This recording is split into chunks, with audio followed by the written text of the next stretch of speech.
This is Lecture 10.1 for Psych 440, Recruitment and Applicant Attraction.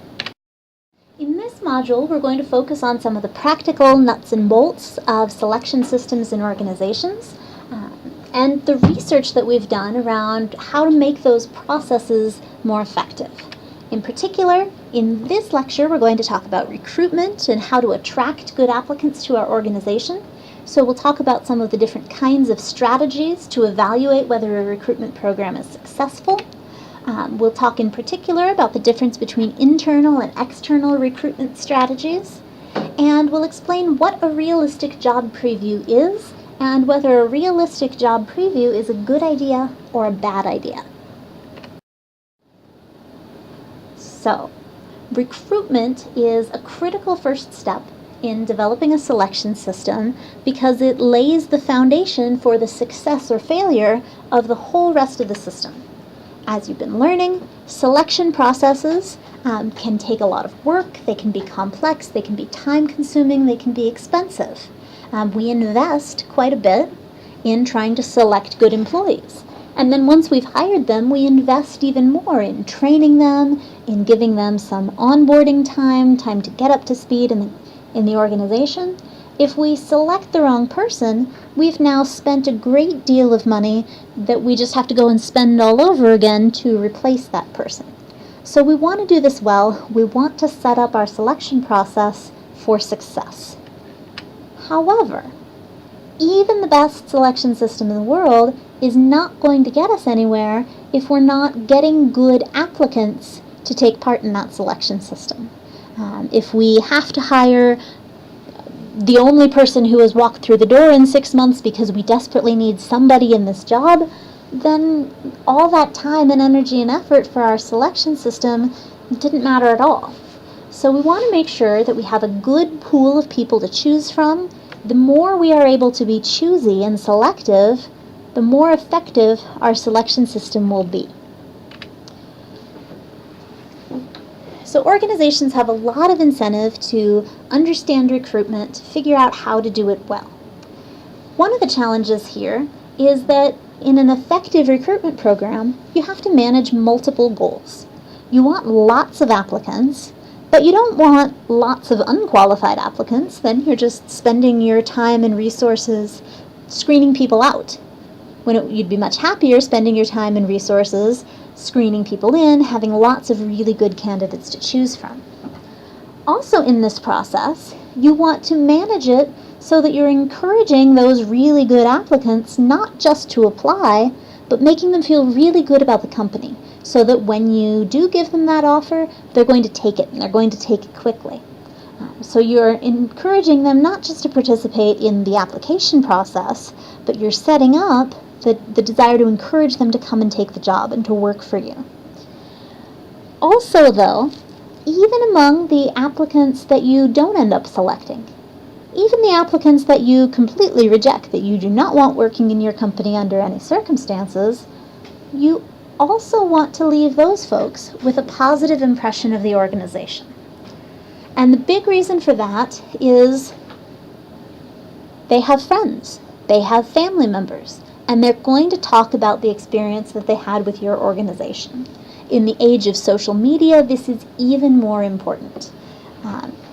Even if you didn't want to hire a particular applicant, it's very possible that someone somewhere in their social network is exactly the applicant you're looking for, but they're not going to apply if they've heard about the negative experience that your friend or that their friend had with your company. Even in the case that someone is not likely to have friends or family members who would come to work for your company, their perceptions of their application experience still impact how they will talk about your company, and that's going to impact your overall reputation. They might be your potential customers. You probably don't want to go patronize a business that made you feel really terrible when you were applying to work there, but you might continue to patronize a business that treated you very well. If you still came away feeling good about the organization and yourself, even if you didn't get the job, you're going to behave very differently as a consumer than if you were treated very negative. So recruitment can be a very hard job in terms of having to keep lots of people happy and having to try to make lots of people feel good and have a positive experience with the process. One of the things that we have to do if we want to talk about effective recruiting is define just what we mean by effective. And if you look at the recruitment literature, you'll see that we've defined it in several different ways over time. There are lots of studies that just look at the number of applicants, what's effective in reaching lots and lots and lots of people. The short answer to that in 2016 is the internet. Placing lots of ads on lots and lots of websites tends to get you lots and lots of applicants. It doesn't necessarily get you lots of qualified applicants. Other studies have taken a more economic approach. They've looked at the cost per applicant or the cost per qualified applicant, which is a little bit different. Again, a Craigslist ad is free or very low cost, but so it's your cost per applicant is minimal, but if you have to do it repeatedly, if you're waiting a very long time to get just one qualified applicant out of that source, your cost per qualified applicant might actually be substantial over time. When organizations are concerned about trying to increase diversity, they very often track how many applicants did they get from underrepresented groups. We do this here at CSU when we're hiring faculty. We've got very strict procedures to make sure that a job candidate's race or gender or religious background is not considered as part of their application, but there is a separate office at CSU that will reach out to everyone who applies for a job and say, hey, could you tell us a little bit about your race and your gender and whether or not you have a disability, and also tell us where you heard about us. That information is not made available to the hiring committee, but there's a separate office that tracks that because they want to know if we're trying to recruit more diverse faculty, what are the recruitment strategies that are getting those people to at least come and apply. And then finally, this last one here, this is a little bit different. The number of successful applicants doesn't mean the number of people who were hired, because the organization determines that. That's not really a surprise to anyone. But it's the number of applicants who go on to not only receive an offer, but accept that offer and then transition into being effective in the organization. So you can imagine this one is a lot harder to study. You have to either be patient, do your recruitment, and then wait and follow up with people 6 months or a year later to see how well they're succeeding in the job, or you might have to look at it retrospectively. Some organizations will, from time to time, go back and try to figure out who are our current top performers, who are the employees we really value, what were their recruitment sources when we hired them, however many years ago.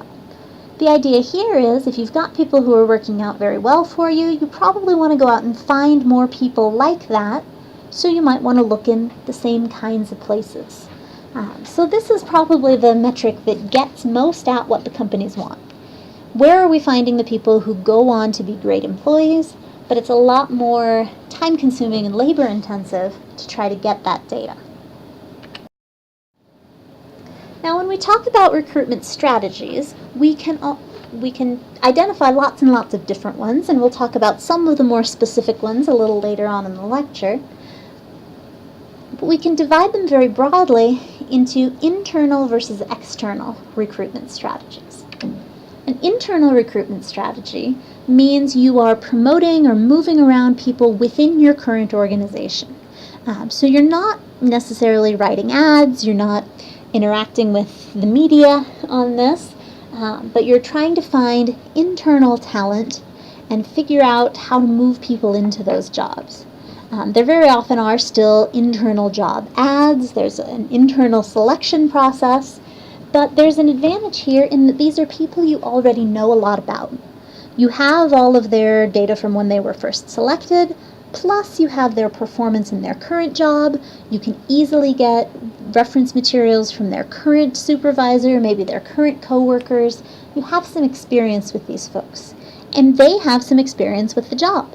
They probably work with people in this position, or at least around them, and so they might have some sense of what that job really looks like. flip side of this, just as you would expect, external recruitment means hiring people from outside the organization. This means a lot more focus on giving and getting information. So when you're recruiting external employees, they don't currently work in your organization. They need to know about the organization. They need to know more about the job because they haven't already seen it in action. Even if they've held a similar position somewhere else, they're going to want to know, well, what does this job look like in your company? You also don't have nearly as much information about them. So external recruitment often involves a lot more screening, a lot more data collection, a lot more learning about these people.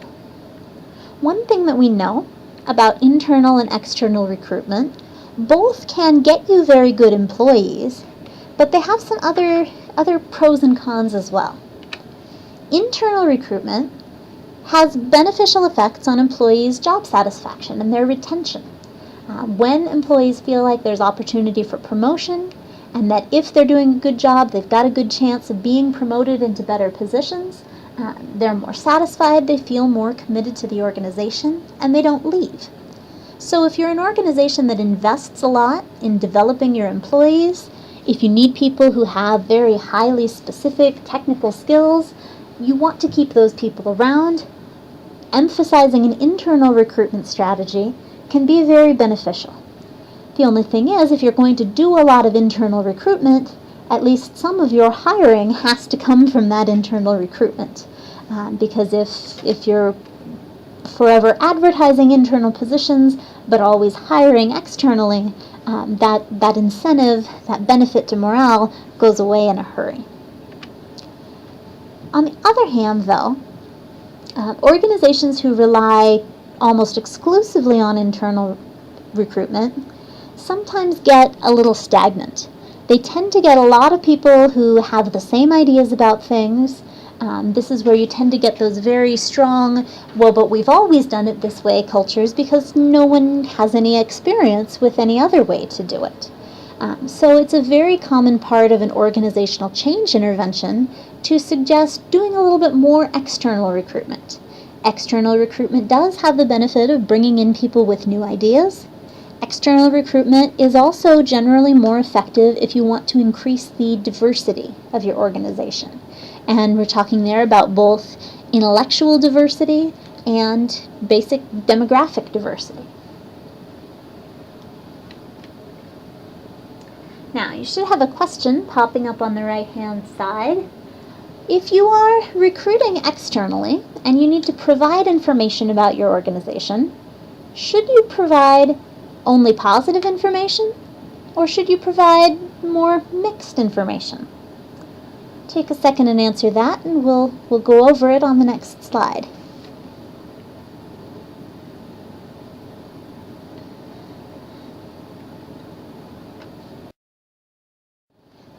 All right, so we'll get to the answer in just a minute. We know quite a bit about writing good or effective recruitment ads. To start out, we know some of the things that tend to attract the largest numbers of applicants. A big one is having the company logo, at least the company name, but even more so with the company logo, or with illustrations or things that are very attractive. A simple explanation here is that people tend to like pretty pictures and things that look nicely presented and put together, but it is also more attractive to applicants to know who exactly they're applying to. There are lots of reasons why a company might want to remain anonymous in hiring. For example, if there's currently someone working in that job who is not going to be working in that job very much longer, they don't want to let them know that by advertising for their position. They might choose not to mention their name. But job applicants are fairly savvy. They would like to know who they're going to be working for. And particularly if it's a well-known or fairly respected company like a Google or a Target, that's going to attract more applicants. However, it's not necessarily going to attract the most qualified applicants. Now, this is some older research done at the time when job ads were in the classified section of the newspaper, but they found that providing information like salary range and a company phone number tended to attract more qualified applicants. And the logic here is that your qualified applicants have other options. They're probably going to get a job somewhere. They're not going to spend a lot of time applying to jobs that they think might be a waste of their time. And so if you're communicating information in the ad like the likely salary and the company phone number, well, for one thing, that salary information tells them whether it's worth their time to apply. And then the company phone number also tells them that you want to be accessible. You want to give them information, you want to be able to answer their questions, you want to help them figure out if it's a good fit for them. Withholding that information or providing something like just a company post office box or something like that sends a signal that you're not really interested in giving them a lot of information about the job, and so very likely those folks with other options, they're not going to bother. Now, the answer to that question. It turns out that what tends to be most attractive is realistic information about the job in the company, even if it's not glowingly positive. As an extreme example, in the mid-90s, there was a bank in London that was trying to hire a training manager. They had put in kind of a very traditional ad, and they got a slow trickle of applicants who were not very qualified and not at all what they wanted. So they said, as an act of desperation, they put out this ad saying, we want to hire an unpleasant training manager. We want somebody who is intensely profit-driven, who doesn't care too much if they get along with people so long as they get results, somebody who's able to work with lots of difficult people and get them to fall in line. Well, within a week, they had over 200 applicants, and the quality of the applicant pool was much higher than it previously had been. Now, some of this, they argued, was probably just the novelty. It got people's attention, but it also allowed people to judge whether their personality and values might be a good fit for this organization. It communicated a value about truthfulness and honesty, right? This company was not hiding anything, but it allowed people to kind of picture themselves working in that job and saying, you know, I think I'd really enjoy that. I'm sure there were lots of people who saw that ad and said, wow, that's not at all for me. But either way, they were better able to find the kind of applicants they were looking for by providing that realistic information.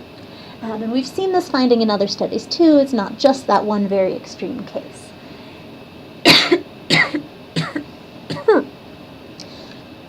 One other thing that we find is that companies who give information about the selection process in their ads sometimes affect who will apply.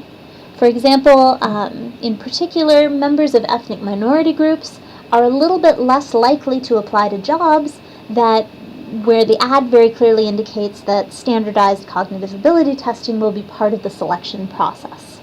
And that's because those kinds of tests are very widely perceived to put members of those groups at a disadvantage.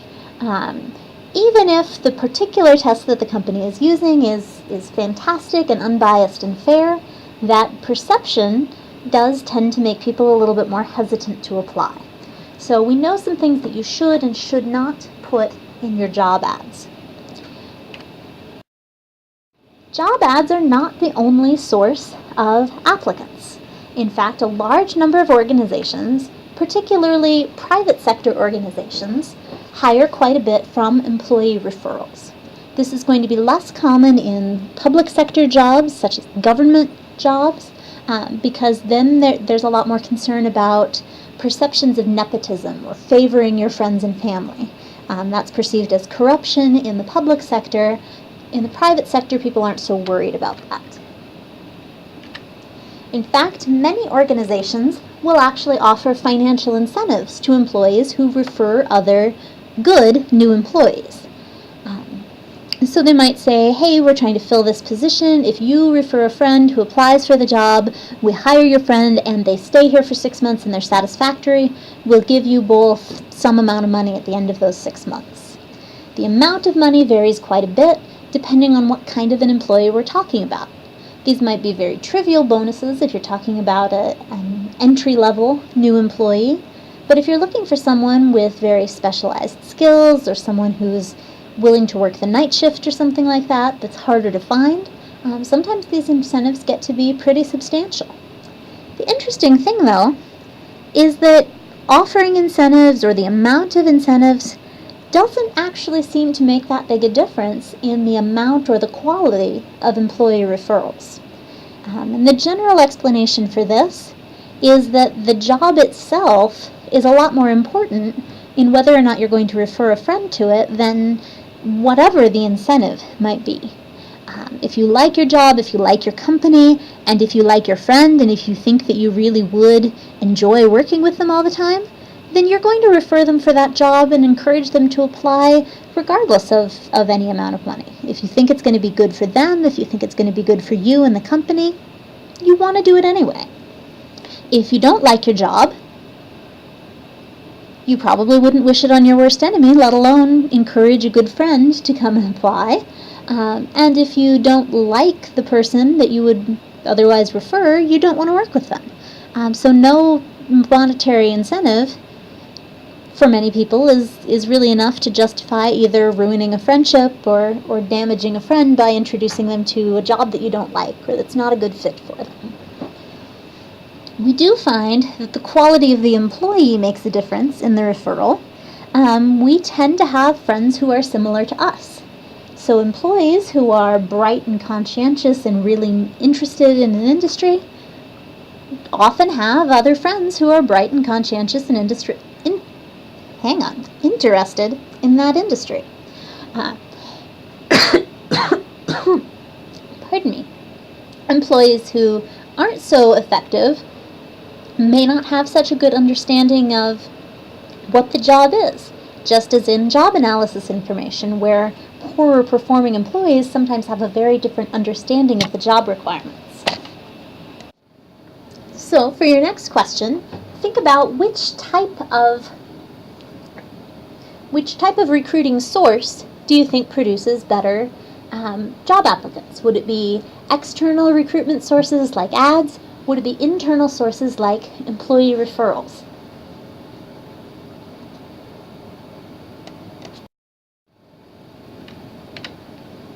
As it turns out, those internal recruitment sources like referrals or even just internal hiring tends to produce better employees than external sources. Some of the reasons that we've identified for this is that idea about having more information about the job, being better able to gauge your fit. There is some research out there suggesting that different kinds of employees, particularly good employees versus poorer employees, may use internal strategies more than external strategies. They may be better connected, they may just prefer internal recruitment situations to external ones, but this research is still fairly mixed. We've got findings on both sides. And again, if you can have some information about who exactly referred an employee, we know that good employees tend to recommend people similar to themselves.